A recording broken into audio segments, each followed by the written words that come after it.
Hi friends. അപ്പോൾ ഇന്ന് ഒരു ഡൗട്ട് തോന്നിയിട്ട് ഞാൻ ചോദിക്കുകയാണ്. എല്ലാവരോടും ആൾക്കാരൊക്കെ അഭിപ്രായം അറിയണമല്ലോ. അപ്പോൾ ഞങ്ങൾ പിന്നെ ഒരു മിഡിൽ ക്ലാസ് ആയിട്ടുള്ള ആൾക്കാർ, അല്ലെങ്കിൽ ലോവർ മിഡിൽ ക്ലാസ് ആയിട്ടുള്ള ആൾക്കാർ, വരുമാനം ഒരു 25,000, നാട്ടിലാണെങ്കിൽ 25,000 രൂപ വരുമാനമുള്ള ഒരു ഫാമിലി. അപ്പോൾ കൃത്യമായി എല്ലാ മാസവും ആ ഒരു വരുമാനം ഉണ്ടാവും അവർക്ക്, അതായത് ഗവൺമെൻറ് ജോലിക്കാരോ അങ്ങനെ ആരെങ്കിലും ആയിരിക്കും.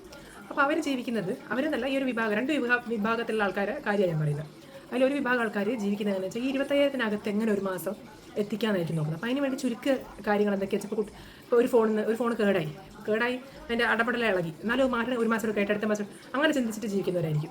അല്ലെങ്കിൽ ഇപ്പോൾ ഒരു കല്യാണം വരാൻ പോകുന്നുണ്ട്. അപ്പോൾ കഴിഞ്ഞ പോലെ ഒരു കല്യാണത്തിന് ഒരു പ്രാവശ്യം ഇട്ടുണ്ടാവുള്ളൂ, അപ്പോൾ ആ ഡ്രസ്സ് തന്നെ ഇടാമെന്ന് വിചാരിക്കും. അല്ലെങ്കിൽ ഇപ്പോൾ കുട്ടിയൊക്കെ എന്തെങ്കിലും ഒരു ട്രിപ്പോ അല്ലെങ്കിൽ എവിടെയെങ്കിലും പോകണം, അപ്പോൾ AC ബുക്ക് ചെയ്യാണ്ട് നോർമൽ, അല്ലെങ്കിൽ അങ്ങനെ പല എവിടെയെങ്കിലുമൊക്കെ ചുരുക്കിക്കൊണ്ടിരിക്കുക. അങ്ങനെയുള്ള ആൾക്കാരെ ഒരു മെൻ്റൽ അവസ്ഥ എന്ന് പറയുന്നത്, ഒരു കക്കൂസ് പോകുമ്പോൾ വരെ കണക്കായിരിക്കും ആലോചിക്കുന്നത്. ഇതിപ്പോൾ എത്ര ബാക്കിയുണ്ട്, എത്ര ബാക്കിയുണ്ട്. അപ്പോൾ ഇങ്ങനെ ഒരു ജീവിതമായിരിക്കും എപ്പോഴും ഇങ്ങനെ കണക്കിൻ്റെ ഉള്ളിൽ, അതായത് ഇതിൽ എത്തിക്കണം, ഇത് ഇത്ര ഇവിടെ ചുരുക്കണം, അവിടെ ചുരുക്കണം. എപ്പോഴും ഒരു മെൻ്റലി ഡിപ്രസ്ഡ് ജീവിക്കുന്നത്. അതായത് അവർ കാൽക്കുലേറ്റഡ് ആണ് അവരുടെ ലൈഫ്. ഈ ഒരു ആൾക്കാർ, അതായത് ഈ ഒരു കറക്റ്റ് സാലറി കിട്ടുന്നത്, എന്നാൽ അവരുടെ കാര്യങ്ങളൊക്കെ നടക്കും, നല്ല രീതിയിൽ കുഴപ്പമില്ലാതെ എല്ലാം കറക്റ്റായിട്ട് നടന്നു പോകുള്ളൂ. ആ വീട്ടിൽ ജീവിക്കുന്ന ആൾക്കാർക്ക് ഭയങ്കരമായിട്ടുള്ള ഒരു ആഗ്രഹം തോന്നിക്കഴിഞ്ഞാൽ അത് അവർ ചെയ്യൂല. ഒരു കണക്കുണ്ടാവും, ഇത് ഇന്ന് 100 രൂപേൻ്റെ മീനായിരിക്കും വാങ്ങുക, അതിൽ തന്നെ വാങ്ങും. പിന്നെ 200 രൂപേൻ്റെ മീൻ ഇഷ്ടപ്പെട്ടാൽ അപ്പോൾ അവർക്ക് മനസ്സിലാക്കാൻ ടെൻഷൻ ആയിരിക്കും, വാങ്ങണോ വാങ്ങണ്ടേ, അവർ ചിന്തിക്കും. എന്നിട്ട് അടുത്ത തീരുമാനം എടുക്കും. അടുത്തൊരു വിഭാഗം ആൾക്കാർ, ഇവർക്ക് ഈ 25,000 രൂപ ഉണ്ടാവില്ല. കറക്റ്റായിട്ട് 25,000 രൂപ വരുമാനം ഇന്ന് ചിലപ്പോൾ ഈ മാസം ഉണ്ടാവും, അടുത്ത മാസം ഉണ്ടാവും ഉറപ്പില്ലാത്ത ഒരു ആൾക്കാർ. എങ്കിലും ഈ ആൾക്കാർ ഒന്നും ചിന്തിക്കില്ല. ഇപ്പോൾ അതിനുള്ള ഫാമിലി ഒരു ഐഫോൺ വാങ്ങി, അപ്പോൾ അത് വാങ്ങി. ഒരു കല്യാണം വന്ന് ആ കല്യാണത്തിന് എല്ലാവർക്കും പുതിയ ഡ്രസ്സ് വാങ്ങി, അടുത്ത മാസം കല്യാണത്തിന് ആ ഡ്രസ്സ് ഇടുക എന്നുള്ള പരിപാടി എല്ലാം ഒരു വിചാരിക്കുന്ന പോലെ അവരൊക്കെ ജീവിക്കുക. പക്ഷെ ഓരോ കാര്യങ്ങളൊക്കെ നടക്കുകയും ചെയ്യുന്നുണ്ട്. അപ്പോൾ ഇപ്പുറത്തുള്ള ആൾക്കാർ പറയും, ഒരു എത്ര കാലം ജീവിക്കുന്നവരെ ജീവിക്കുക, കഴിയുമ്പോൾ അവർക്ക് പറ്റൂല, ഒരു സ്ഥലമാകുമ്പോൾ ഒരു സ്റ്റക്കായി പോകും. പക്ഷേ എൻ്റെ ഒരു അനുഭവത്തിൽ ഞാൻ പറയാം, ഞാൻ ചെറുപ്പം തൊട്ടേ ആദ്യം പറഞ്ഞ വിഭാഗത്തിൽ ജീവിച്ച ആളാണ്. അതായത് കാൽക്കുലേറ്റഡ് ലൈഫ്.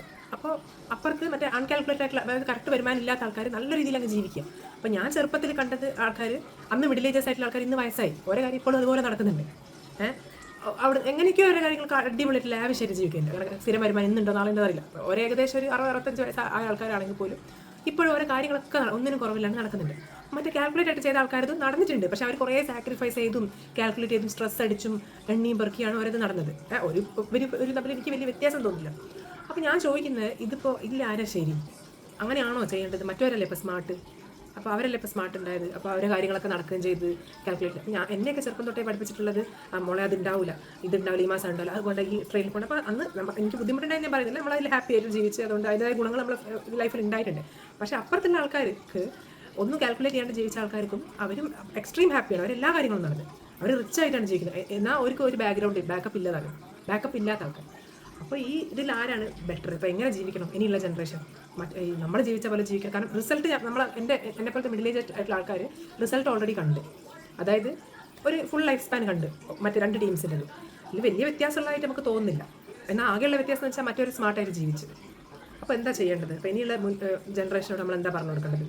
നമ്മൾ ജീവിച്ച രീതിയിൽ ജീവിക്കണോ, അല്ലെങ്കിൽ നിങ്ങൾ ഇഷ്ടത്തിന് എന്താ വെച്ചാൽ ചെയ്തോളി, അങ്ങനെ ജീവിക്കാം? അപ്പോൾ അതാണ് എൻ്റെ ഒരു ഡൗട്ട്. അപ്പോൾ നിങ്ങൾക്ക് ആർക്കെങ്കിലും ഇങ്ങനത്തെ അനുഭവം ഒന്ന് കമൻറ്റ് ചെയ്യാം. Okay, by.